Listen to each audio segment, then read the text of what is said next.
n'ezie na eze Mike Mberedọgụ bụ nwoke karaka, nwoke Chineke nyere akụnụba n'ụzọ pụrụ iche, were ike na ebube wee yekwa ya. O ji amamihe wee jaa ya mma, nke mezuri na n'ezie na akụnụba Chineke nyere ya, o ji ya enyere ndị mmadụ aka were na-eme ọgọ n'ụzọ pụrụ iche. N'ụbọchị a ọ na-egbe Ofala, eze Mike Mberedọgụ n'iji gosi obi ụtọ ya, o kwunikwara were ego wee na-emere imirikiti ndị mmụọ bịa nọnyere ya n'ebe ọ na-agba Ofala ọgọ n'ụzọ pụrụ iche. Ngwa lekwa ka eze Mike Mberedọgụ o ji aka bịa ọkụ, o ji ego eme ọgọ, ji were ego wee na-emere ndị mmụọ ọgọ, ndị mmụọ wee na-enwe anwụrị, wee na-awụlikwa enu, na-agba egwu, na-egosi mmasị ha n'ebe eze Mike Mberedọgụ nọ. Lekwanụ ka eze jiri ego wee na-emere ndị mmụọ ọgọ.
ka nke a na-eme ndị mmadụ dị iche iche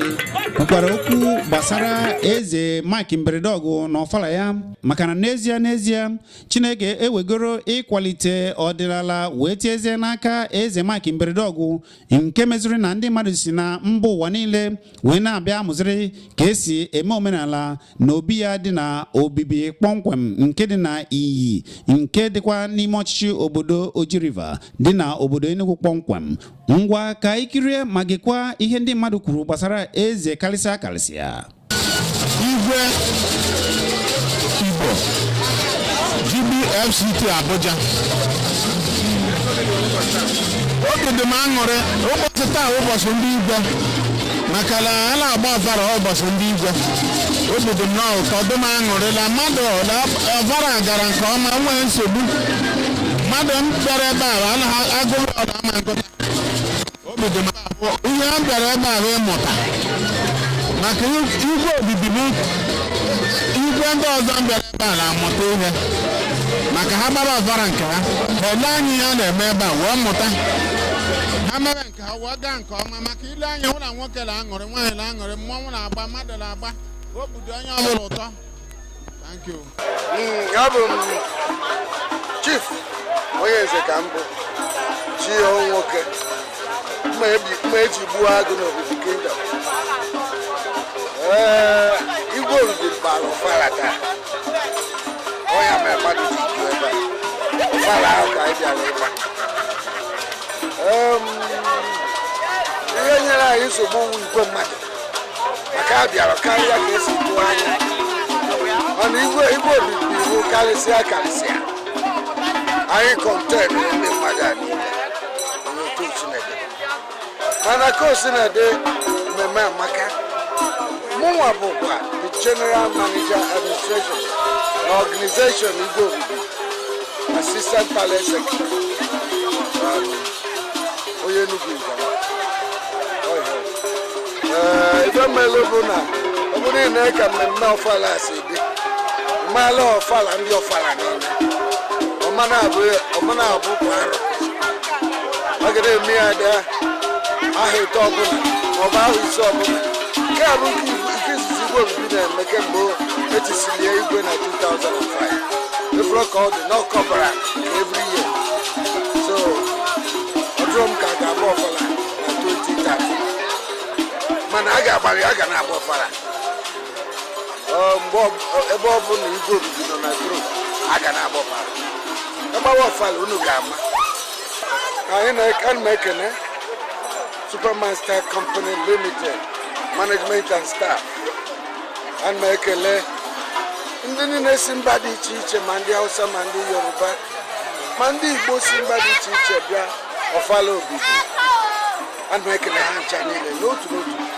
ọbụna bụ unu onye nọ n'ọchịchịrị na-agba izu onye mara ihe unu ga-agwa ụwa ihe na-eme ekenekwa m unu ndị pres kene ọha obodo kene ndị Igbo na ndị Hausa ndị Yoruba ka ha bịa ihe na-ayọ Jehova Chineke wesị adụrụ ndị niile bịalụ mmemme a na lue na be ha dị iche iche na-enweghị nsogbu ọbụla ekwuru m otu a n'aha ọkpara nwa bụ Jizọs amen. M na-ekene unu afọ m ọzọ gị bụ ọnụ zuru ike executive chairman Oji River local gọọmenti eji m ohere anyị na-asị unu n'ụlọ eje ebitunisi wee bịa na mmemme na-eme na nke obibi kingdom. Ị na-anya ihu na egwu na-ada ndị mmadụ juru everywhere ya hụrụ gịnị ka ha na-eme Ofala igwe na-agba Ofala tata and ka igwe si emekwanụ ka ịfụ na ndị mmadụ si wee ju ebe a tata ndị mmadụ si all walks of life ma Abuja ma Lagos ma ndị si obodo oyibo ma ndị si Enugu various parts of Enugu state and the whole southeast so that na-ekele onye ọbụla etu ha si wee bịa nọnyere igwe obibi tata like igwe obibi wụ igwe ndị Enugu Inyi wa gwara the chairman Oji River Traditional Rulers Council so mụ na ya na-arụ ọfụma ịmana mụ na ndị igwe ọwụ na-abụ the chief security officer of their various autonomous communities so na na-ekene ya na peace na unity and progress ọ na-eweta n'oji so na akwado ihe mmadụ na-eji wee ju tata so na ị na-anya hụ na adọbido m aṅụrị na ihe nji wee na-agakwa n'ihe kpakpando a na ịma na a na-aga na-asị na asụsụ Igbo na-akwadokwa n'ịna mana na-ekene unu etu unu si wee na-eme ka asụsụ Igbo ghara ịnwụnahụ anyị because asụsụ Igbo nwụnahụ anyị ma na anyị enweghị ihe bekee na-akpọ identity na onweghị ebe anyị si anyị na onwere ebe anyị si so na obi dị m aṅụrị na telivishọn unu echi unu si wee wepụta obi wee na-eme na anyị ga na-asọba anyị ga na-eme ihe gbasara omenala anyị so ị na-anya ihe ka a na-eme taa hekwa na ihe gbasara omenala anyị ka a na-eme taa so na nne ekele Chineke. Kedu ihe ị ga-ekwu gbasara ịgba ọfara nke Obibi Kingdom? Wele dịka ịmaalụ ife anyị ji wee bịa bụ ka anyị kene igwe na Ofala nke ọ na-agba na arọ 2012. Ofala na-abụ oge aṅụle na oge ndị igwe ji enete ndị ya na oge ndị ọ na-achị achị ji abịakwana wee kene ya. Anyị onwe anyị bịara maka na igwe bụ enyi anyị bụrụ onye nke anyị bụrụkwa na onye na mbe na-eteghị aka na-sokwa na-akwado ije ozi anyị na-eje so na anyị bịara ka anyị kene ya ka anyị kpeelu ya ekpele ka onye nwe anyị gaa n'iru nye ya arụ ike nye ya amara ma nye ya amamihe ọ ga-eji wee na-achị obodo Chineke tinyere ya n'aka. Ndị ọzọ ụfọdụ na-eme ịgba ọfala ka ihe ị ga-ekwu gbasara ihe pụrụ iche na nke eze mberede ọgụ? Wele ofu ihe mgbe anyị na igwe na-akpa nkata o mere ọ kọwara anyị na ofu ihe pụrụ iche na ihe ya na-eme na ya anaghị etinye aka n'ịgba ọgwụ na ikpere arụsị ma ya gbaba ọfala and ọ bụ nnukwu ife. Ekere m Chineke na o ji aka ya wee kwu ya because oge ụfọdụ na-enwe ọtụtụ ibe agbara ọgba ụfọdụ ga-asị na a na-agba ọfala eje na-achụ àjà nye arụsị na-egwufu ọbara na-eme ọtụtụ ihe dị iche iche n'ihi na a na-agba ọfala mana dịka igwe gwara anyị na ya aka ya adịghị na-egba ọgwụ na ya bụ onye dị clean na ya nwekwara na egwu Chineke so na ọ bụ ife ikele Chukwu ekele na this ọfala na-ejebere chụba àjà na alụsị ma ọ gbufe mmadụ were mmadụ chụba àjà kama ị na-anya ịfụ na anyị bata ngwuru kpee ekpere anyị kpere igwe ekpere yọọ ka Chineke bịa chịa isi n'ihe niile ya bụ otu ihe bụ ihe pụtara ihe and ị na-igwe anya ọ bụ onye obiọma onye obi eghere oghe ịfụ ka o ji dị free na-anabatasị ndị mmadụ so ya bụ otu ife pụrụ iche anyị chọpụtara and ọ bụrụ ọsọ na ọ na-agba ọfala tupu ọ malite ịgba ọfala o nwere ihe ọ kọrọ anyị na tupu o kpebie na ya ga-amalite ịgba ọfala na ya bụ ụzọ kpebie ka ya touch kana the lives of men over 20 people n'obodo a ka ọ bụ ụzọ nye scholarship ha gaa akwụkwọ na mahadum site na amara Chineke mmadụ 20 a ka finishili last year from the university ị na-anya ị ga-afụ na ụzọ batalụ before ọbụla igwe ọkụ adịghị n'obodo a today enwere ọkụ nwa ọmalịcha ụzọ esi abata kwekweni school nke o wuru ndị mmadụ na-agụ akwụkwọ ifu that na today na igwe nwere reason together with his people ka ha nwee ike wee aṅụrị ọṅụ wee tụọrọ Chineke mma n'ebe ọ dị ukwuu. Onye nsọ ndị na-ekiri anyị na mba obodo dum ugbu a ga-achọ ịmata ebe ị nọ wee na-achịkọta ndị mmadụ na-achịkọta ụmụ Chineke site na amara Chineke afọ m the Right Reverend Paul Amechudog Bishop nke ụka Anglican n'ime Afikpo Diocese dị n'ime Ebonyi steeti. Chineke gọzie gị. Thank you. Lekwanụ ka ndị lọlọ eze jikwuo obi ụtọ ha nakwa ihe gbasara ndị eze nakwa ọfala ya ka ikirenu ma gịkwa ndị lọlọ eze kalịsịa mụ abụchara Oliakụ abụkwa m odozi akụ ọkpata akụ so anyị kene Chineke etu o si ga ọfụma ayọkwazi Chineke na ndị niile bịa anyị Chukwu ya edo n'afọ ha n'udo eze obibi onwe ya bụ ya sị na Chineke kpọpụtara ya ka ọ bụla eze a Chineke kpọpụtara ya ana nna ya Chineke ka onye ya wisdom of Solomon ọchịa na udo na ọnwụ na eziokwu egwu nke Chineke ndị nwunye di m ancha niile onye ọbụla nwa nnọọ ekene nnọọ Chineke mere ife dị ebube nke a bụ ọfala izizi anyị gba ọ dị etu a anyị na-ayọ onye ọbụla anyị na-emetara ọfụma ha nweela anyị ndidi ọzọ ọma dị etu a maka anyị na-enechaga anya fụ ebe ife dịgasị anya anyị sopozi ime na ya emerọ ịmago na-eme etu anụnwa onye ọbụla na-ama na-emezi ọfụma anyị na-ayọ Chineke ga-enye anyị wisdom ime our next Ofala ka ọ dị mma. Biko daalụnụ. Thank you.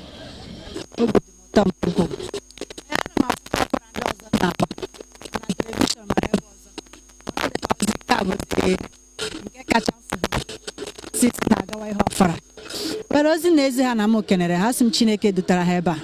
ha wee bịa nọnyere anyị n'ụbọchị nke taa na m na-ekene onye ọbụla so ụkwụ ha ji wee bịa ka ha ga-eji nakwa ebe onye ọbụla si wee bịa ka ọ ga-esi nakwa n'aha Jizọs. Chineke onye mere ya nụ ya dozere ya n'ụbọchị nke taa ana m asị onye nwe m ihe m na-ayọ be ya n'isi ahụ ka onye ogologo ndụ na isi ike n'ụbọchị ihe m na-ayọ n'isi ala iti ka ọ nọrọ wee na-arụwa akwụkwọ ọma ọ na-arụ na ndị mmadụ bikọs ọkwa na ọ na-arụ ọrụ ọma na ndị mmadụ ọ na-arụ sasị m Chineke onye dowere ya ndị duru okwu ya gawa n'aha Jizọs. Ọ dị ma ọ kapụkwa na obibi kingdom ka anyị nọ kpọmkwem ya bụ eze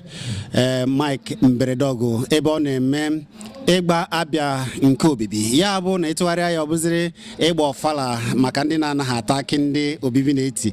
Ọ bụ na obi ya ka anyị nọ kpọmkwem wee na-amatagasị ka o si aga ndị bụ mmadụ ndị ejibiri na ana obibi nakwa Enugu na Naịjirịa ma mba ụwa gbaa gburugburu anọgoro ebe a ya bụ mkpụrụ ụbọchị 31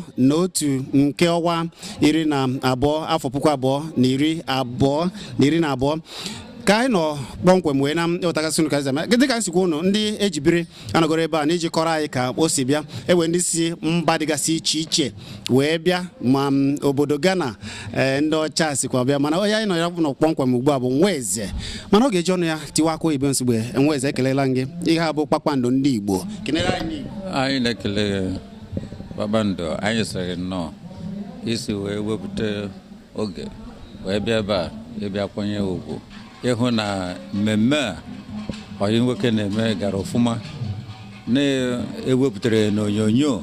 anyị wee ghọta ihe a na-eme. Ana m ekele gị ma aha m bụ His Royal Highness Igwe Colonel Saje Osi Wisdom Onebu Nne Igwe Betete Kingdom Obi of Akwinhead in Anambra State. Ọ dị ma mana anyị negharịa ya anyị fụ ka iko ihe gosiri na ọ dị ka isi obodo Ghana kọtụrụ anyị maka nke a.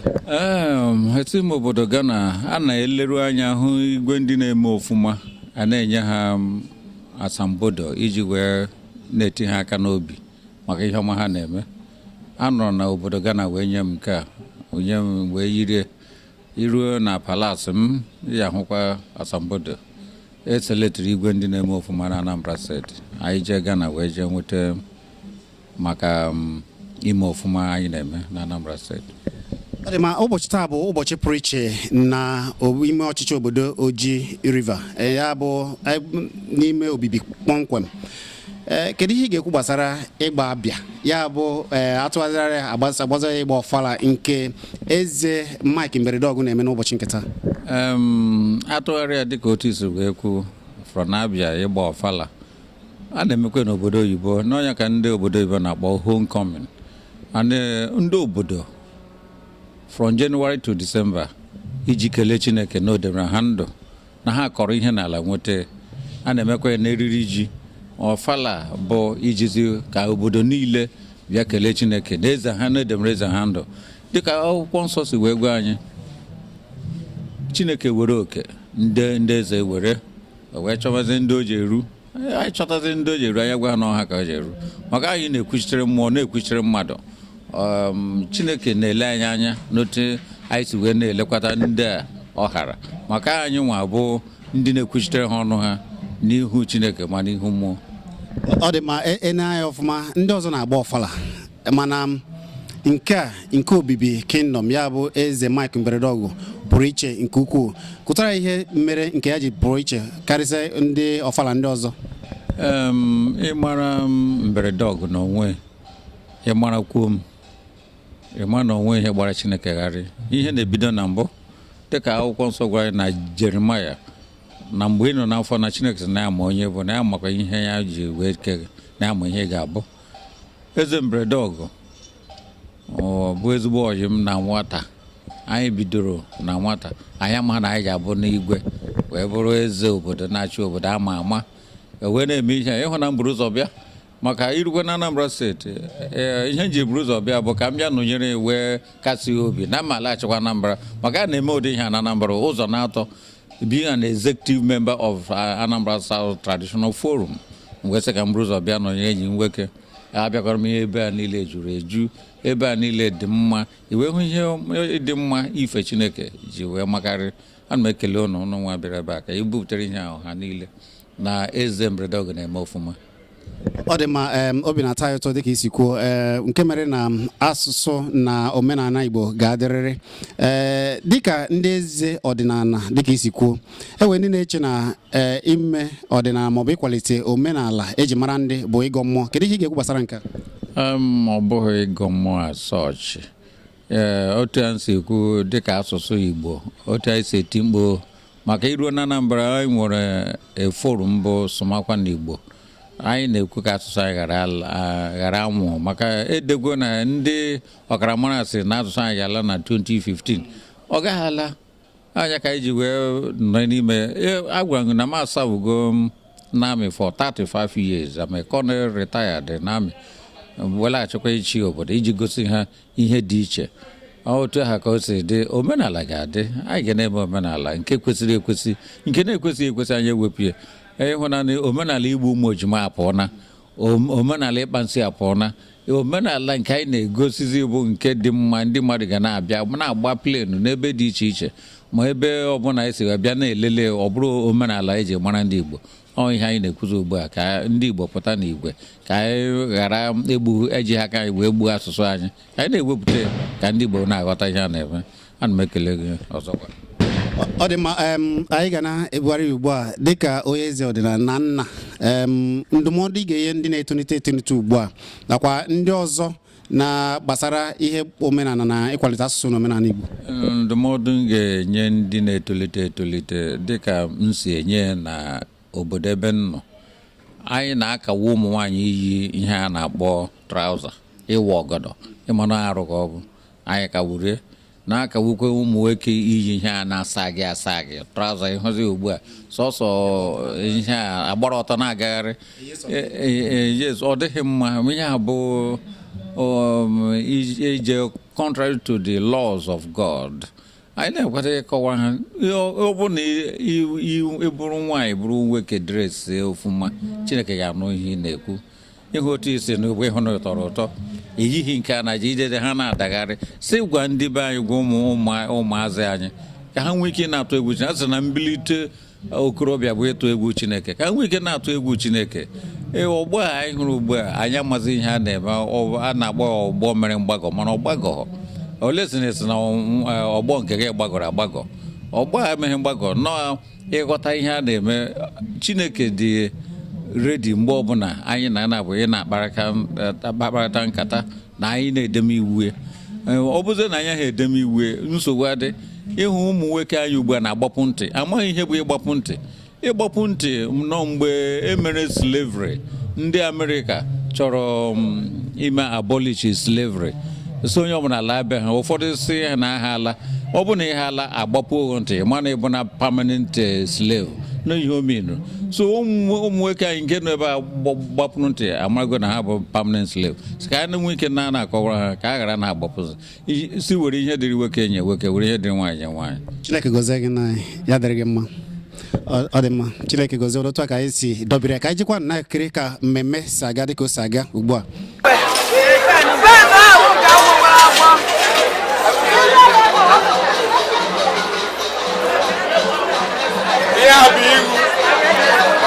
ihe bụ ihu ndị ada ozugbo ibute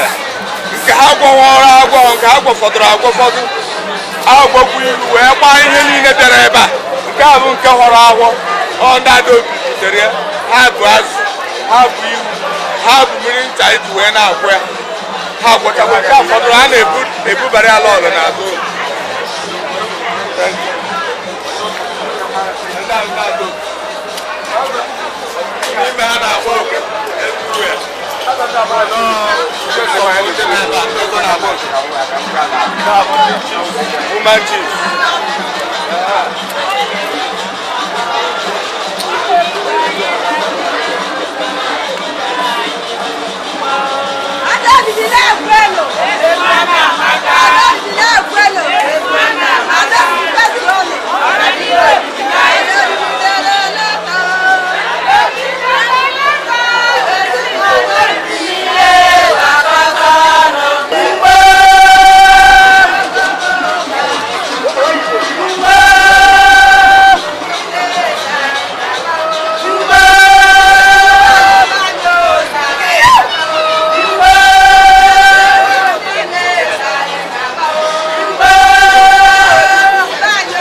N'ezie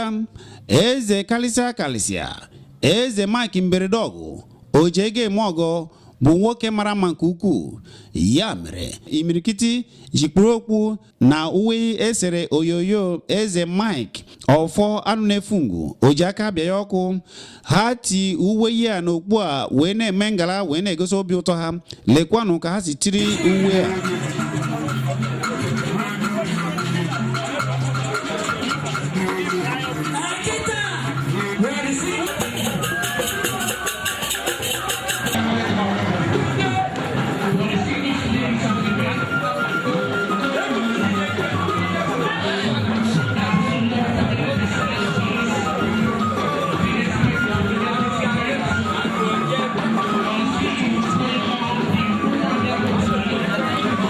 Ọkwa a na-asị na ihe were mbido were njedebe ya meziri eze ji wee kwunizie na ịnakpu n'obi ya ka o kwuniri wee chọbazie ịnakpu n'ime obi ya kpọmkwem. Ndị mmadụ sizi n'ebe niile wee na-adagide onwe ha n'ijifu na ha metụrụ uwe eze karịsịrị aka. Ya bụ eze Mike ọfọ anụ na-efu mkpu, eze odogwu, eze bi n'ugwu, eze ndị eze. Ndị mmadụ na-adakwasị n'enu onwe ha na-ejifu na ha metụrụ uwe ya aka ma ọ bụ metụ ya aka, maka na ha ma na ha metụ eze karịsịrị aka na ụbịam na ife isi ike niile nke na-enye ha nsogbu ga na-apị. Ya mere ụfọdụ n'ime ha ji azụ ụzọ ka ha metụ uwe ya aka ma ọ bụ metụ ya aka ka ụbịam na ife isi ike ha niile wee na.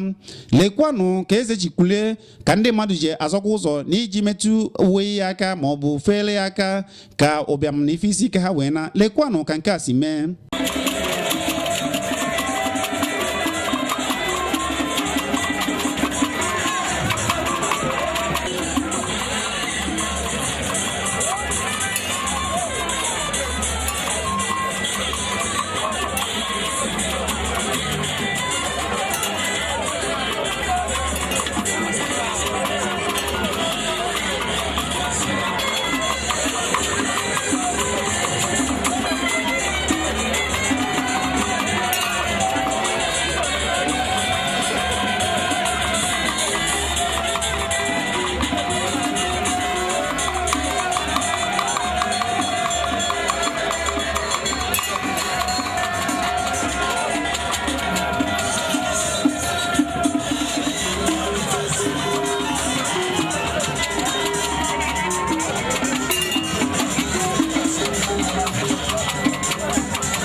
ozigbo eze banyere n'obi ya imirikiti ndị mmadụ ka na-azọkwa ụzọ ka ha metụ uwe ya aka ma ọ bụ metụ eze aka.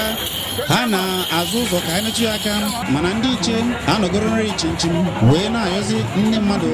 ka ha wee ndidi maka na anụ gbara taa na echi bụ nta.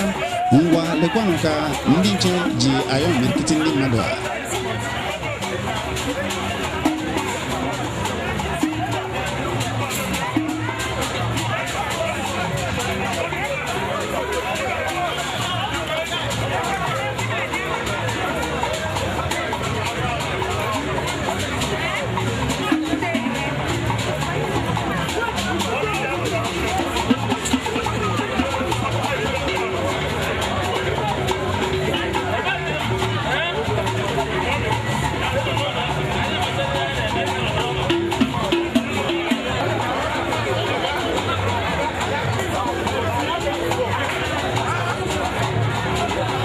Lekwanụ ka Kpakpando si bata lakwa ka eze karịsịa o ji ego eme ọgọ jijiri ego wee mere Kpakpando ọgọ. Ngwa lekwanụ nke a.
Nri bụ atụrụtaba, mmanya jupụtakwara n'ebe niile. Ndị mmadụ nọ na mpaghara obi ya dị iche iche wee na-eri wee na-aṅụ. Anyị wee na-asị na n'ezie